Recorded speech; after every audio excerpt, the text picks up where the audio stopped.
Olá, sejam bem-vindos a mais um programa, A Psicologia do Espírito Imortal, aqui pelo canal do amigo Rossano Sobrinho.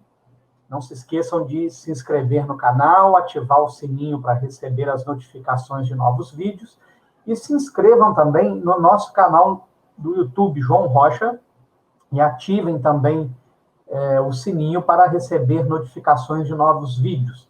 Eu atuo como psicanalista clínico e o programa A Psicologia do Espírito Imortal é um programa que objetiva estabelecer um diálogo entre a ciência e a religião, demonstrando que, em verdade, elas não se antagonizam. Pelo contrário, elas se complementam. Aonde a ciência para, na matéria, no limite da matéria, a religião avança, demonstrando a parte espiritual. E no programa anterior, nós começamos a estudar os transtornos de humor. E aí nós nos demos conta de que nós não conceituamos os transtornos psíquicos, ou transtornos psiquiátricos, ou transtornos mentais. Então, para corrigir esse equívoco da nossa parte, para não colocar o carro na frente dos bois, né, hoje nós vamos aqui fazer uma coisa didática. Né? Vamos entender o que é um transtorno mental, um transtorno psiquiátrico, né, fazer um breve resumo aqui do que são eles, né, sintomas, enfim, para que depois nós possamos detalhadamente ver cada um deles dentro da nossa proposta de fazer esse diálogo entre a ciência e a religião. Vocês vão se recordar que nós já estudamos o aparelho psíquico humano segundo a psicanálise freudiana, e agora nós estamos entrando na parte da psiquiatria, de maneira que nós quebremos esse paradigma de que a doença mental não é grave, não é séria, não merece atenção, pelo fato de ela muitas vezes não ser visível, como um osso quebrado, como uma cicatriz, né, ou como um corte de uma cirurgia. Não é? Bem, então, vamos lá. Tudo que nós precisamos saber sobre transtorno mental.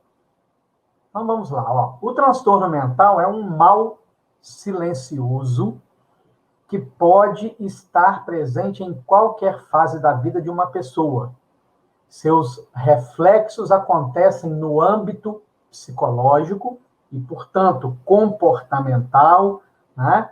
E podem ter reflexos físicos dependendo do estágio da doença. A importância que as discussões sobre esse tema vêm ganhando é positiva para quebrar tabus e preconceitos.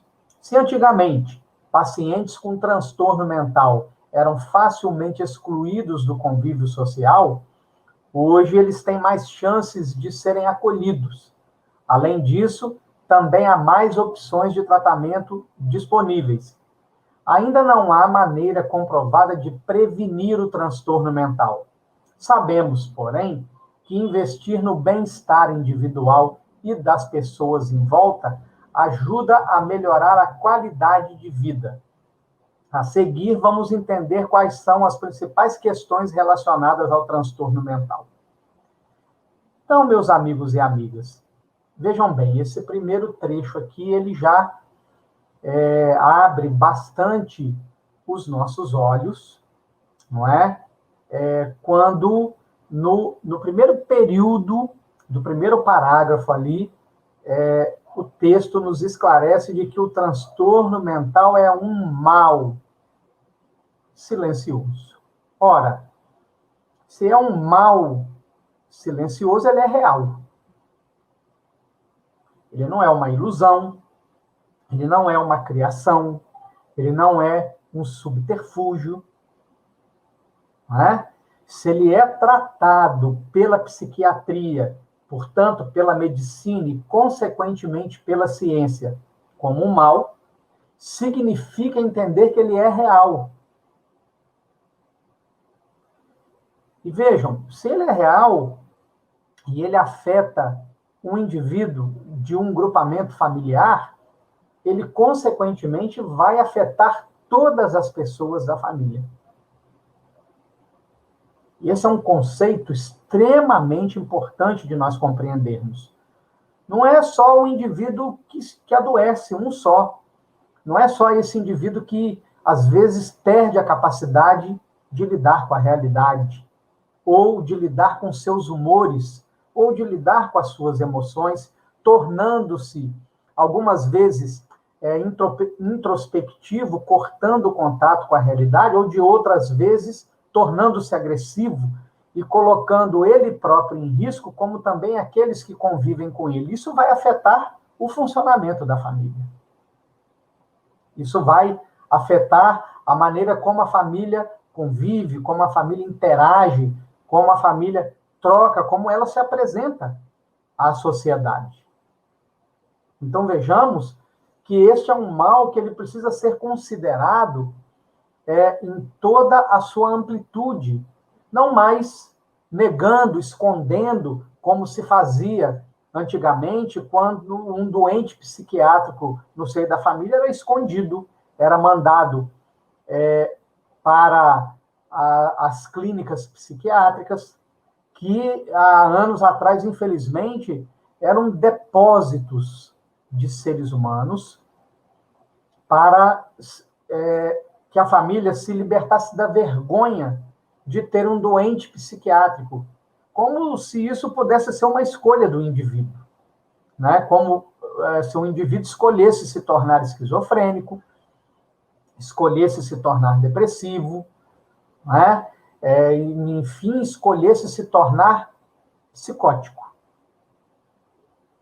Então, né, antigamente se tinha essa infeliz postura de internar, na verdade, com a visão de esconder e de excluir. É óbvio que, em alguns casos, em alguns momentos específicos, a internação é, inclusive, necessária para, por exemplo, se conter um surto psicótico, né?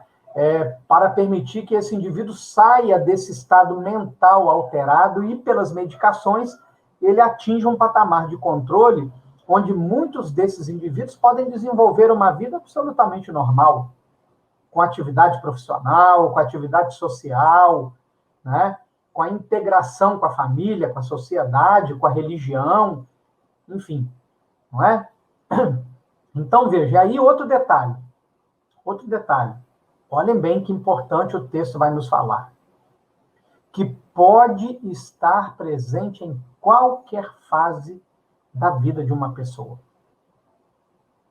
Então, um transtorno mental, psíquico, psiquiátrico, pode acometer uma pessoa no início da adolescência, pode acometer uma pessoa já no início da fase adulta, pode acometer uma pessoa na meia-idade. Estamos percebendo, meus amigos e amigas? Não tem receita. Não tem receita. Né? E é preciso, como o texto vai dizer no segundo parágrafo aí, né? É preciso quebrar tabus e preconceitos. E por quê? Porque um indivíduo com transtorno psiquiátrico, ele tem o mesmo direito à vida que todos nós temos. E quando nós falamos de direito à vida, nós não estamos dizendo apenas do existir. Não estamos falando só disso. Estamos falando do direito à vida numa visão mais ampla, o direito de interagir, o direito de produzir, né? O direito de estar presente em sociedade, de participar dos eventos familiares, dos eventos sociais, de ter a possibilidade de trabalhar. Não é? E quebrar preconceitos e tabus significa entender que o indivíduo com transtorno psiquiátrico ele não é um indivíduo inútil. É claro que existirão transtornos que se apresentarão na sua vertente mais grave e que vão, sim, impedir os indivíduos, esses indivíduos que são acometidos pela versão mais grave da doença, de serem produtivos, de interagirem socialmente. Mas esses não são a maioria, né? Então, é importante quebrar esse tabu. Outro tabu e outro preconceito que é importante quebrar, de que houve uma falha familiar. Houve uma falha familiar. A gente vai ver mais embaixo aqui, no texto, que isso é uma questão que vem escrita nos genes. E é aí que a religião entra para ampliar esta visão, para ajudar a quebrar esse preconceito quando ela apresenta a parte espiritual, quando ela vai nos falar de que, sendo espíritos eternos num processo de desenvolvimento, né, sob a égide da lei de causa e efeito, ou da lei do retorno, como alguns chamam, ou sobre a lei do karma, como outros chamam, né, onde existe um plantio, e esse plantio vai gerar uma colheita, né, está aí, através do transtorno mental, um grande reajuste espiritual, tanto para o indivíduo que é acometido especificamente pela doença, quanto pela família, que vai ser obrigada a lidar com esse indivíduo acometido pelo transtorno mental. Não é? Então, vejam bem. E aí, né, esses indivíduos, né, ou os reflexos do transtorno mental que acometem esses indivíduos, né, os seus reflexos acontecem no âmbito psicológico. Então, o comportamento desses indivíduos são afetados. A sua visão de mundo é afetada. Não é? Esses indivíduos, muitas vezes, eles, por exemplo, podem desenvolver paranoias, podem sofrer de delírios, não é? E são nesses momentos que eles se tornam perigosos. E que é preciso entender que o uso de medicação é necessário para controlar a psicose, para controlar o delírio, a paranoia, de maneira, então, que, sob o efeito da medicação, eles podem conviver com naturalidade. E aí o terceiro parágrafo vai nos explicar o quê?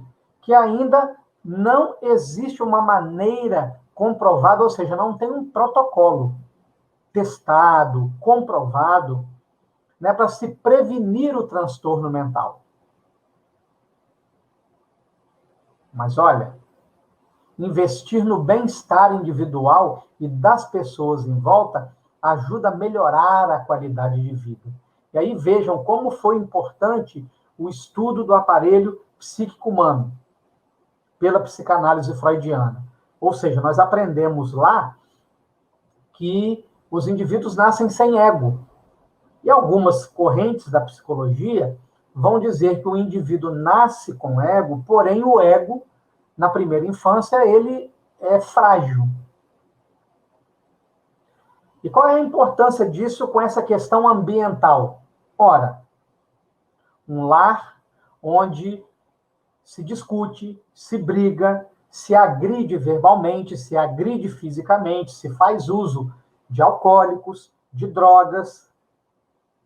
Um lar onde o dinheiro não é gerido com responsabilidade, trazendo instabilidade para o lar, pressão, né? Uma criança que cresce neste ambiente, se ela traz nos seus genes a possibilidade do transtorno mental, é um ambiente que facilita o surgimento da doença. Às vezes, o ambiente, e aí a epigenética vem nos falar, ou seja, como os fatores ambientais podem influenciar os genes, o comportamento dos genes. Olha como é importante, não é? Então, Às vezes a criança vai sofrer toda essa pressão na primeira infância e lá na adolescência ou na vida adulta é que ela vai desenvolver o transtorno mental, mas a causa foi no ambiente onde essa criança cresceu. Mas o contrário também é muito verdade. Ou seja, um ambiente onde se dialoga, um ambiente acolhedor, um ambiente onde vigora o carinho, o amor, né? Onde o indivíduo, quando erra, ao invés de ele ser simplesmente punido, ele é orientado, ele é acolhido, ele é amado, onde ele é estimulado a se desenvolver, a se expressar, aonde as suas expressões não ganham punição, e punição aqui no sentido de agressividade, né? Então, este ambiente vai permitir, provavelmente, que a chegada da adolescência e na fase adulta transcorra num clima de normalidade, não é? Então, a gente vai aprendendo, não é? O quanto a questão ambiental, a questão interrelacional, a questão da convivência, a questão dos valores que são vivenciados dentro do lar vão ter impacto positivo ou negativo nas questões de transtorno mental. Não é? Na nossa experiência profissional, nós temos acompanhado casos de indivíduos que, desde a infância, sofreram inúmeras violências das mais variadas naturezas, né? Violência de irmãos mais velhos, violência do pai, às vezes invisibilidade pela parte da mãe, a mãe que não foi capaz de enxergar, não foi capaz de perceber, o pai que agrediu, a mãe que agrediu, o quanto isto foi gerando traumas profundos, né, que somados no decorrer da vida se tornaram transtornos mentais, como depressão crônica, por exemplo, como síndrome do pânico, por exemplo. Então, meus amigos e amigas, como vocês estão vendo, o tema é fascinante e, ao mesmo tempo, extremamente importante, porque coloca no centro da discussão não apenas o indivíduo que manifesta a doença, mas como o seu entorno, familiares, pai, mãe, irmãos, tios, tias, avós, amigos, com seus comportamentos, vão pressionar esse indivíduo e essa pressão ativa o gene que mais à frente vai se deflagrar no transtorno mental. Continuaremos no próximo programa. Um forte abraço e até lá.